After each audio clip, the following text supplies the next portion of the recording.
Hello दोस्तों, आज मैं आपको बताने वाला हूँ जुजेपी माज़नी के बारे में। हुआ क्या था कि ट्रीटी ऑफ वियना करने के बाद जो सारी यूरोप के लीडर्स थे वो बहुत चौड़ में आ गए थे कि हमारे अगेंस्ट कोई बोल नहीं सकता। इसलिए कोई भी वो रेवोल्यूशनरी आता था या फिर कोई भी इवन पीसफुल होता था या फिर वायलेंट होता था, कोई भी प्रोटेस्ट होता था उसको बंद करवा देते। प्रेस के पास कोई फ्रीडम नहीं थी। इसी के चलते जो लिबरल नेशनलिस्ट थे, रेवोल्यूशनरीज थे, वो सब अंडरग्राउंड चले गए जिससे उनको रिप्रेशन ना फेस करना पड़े। तो वो सीक्रेट सोसाइटीज बना के फिर अपना काम वो कंटिन्यू कर रहे थे। ऐसा ही एक इंपॉर्टेंट रेवोल्यूशनरी था जुजेप्पी माज़नी। ये इटली का रेवोल्यूशनरी था। ये पैदा हुआ था जेनवा में 1807 में और जल्दी ही एज अ यंग मैन वो कार्बोनारी नाम की सीक्रेट सोसाइटी का मेंबर बन गया।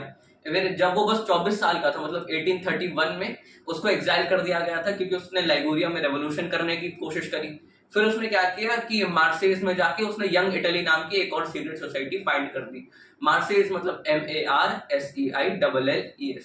फिर उसने 1833 में बर्न में जाके यंग यूरोप नाम की सीक्रेट सोसाइटी फाइंड करी। इसकी जो सोसाइटीज के मेंबर्स थे वो भी पोलैंड, फ्रांस, इटली और जर्मन स्टेट्स के इसकी जैसे सोच रखने वाले, मतलब लिबरल नेशनलिस्ट जो थे, रेवोल्यूशनरीज थे, ऐसे बंदे आते थे। उसका विजन था कि जो नेशंस है वो बहुत जरूरी है, जो भगवान है उनकी देन है। उन्होंने कहा है कि नेशंस होना बहुत जरूरी है। इसलिए इटली जैसा उसके टाइम पे था, एक पैचवर्क था डिफरेंट डिफरेंट स्टेट्स का, जिसमें कोई यूनिटी नहीं थी। वो कहता था कि भगवान ने कहा है कि एकता होना बहुत जरूरी है एक कंट्री में। ऐसा चलता रहा इटली तो फिर तबाह हो जाएंगे बिल्कुल। फिर उसके मॉडल को फॉलो करके स्विट्जरलैंड, पोलैंड, फ्रांस और जर्मनी में भी ऐसी सीक्रेट सोसाइटीज खड़ी होने लगी।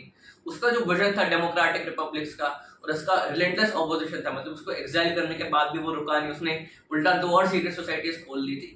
इससे जो कंजर्वेटिव्स थे, जो यूरोप के लीडर्स थे, सब बहुत डर गए थे। आपको याद होगा ऑस्ट्रिया का चांसलर जो था, ड्यूक मेटरनिक, मैंने पिछली वीडियो में बताया था, वो कहता था कि जुजेप्पे माज़नी हमारे सोशल ऑर्डर का सबसे डेंजरस एनिमी है। इससे ज्यादा खतरनाक इंसान हमारे लिए कोई नहीं है। Thank you.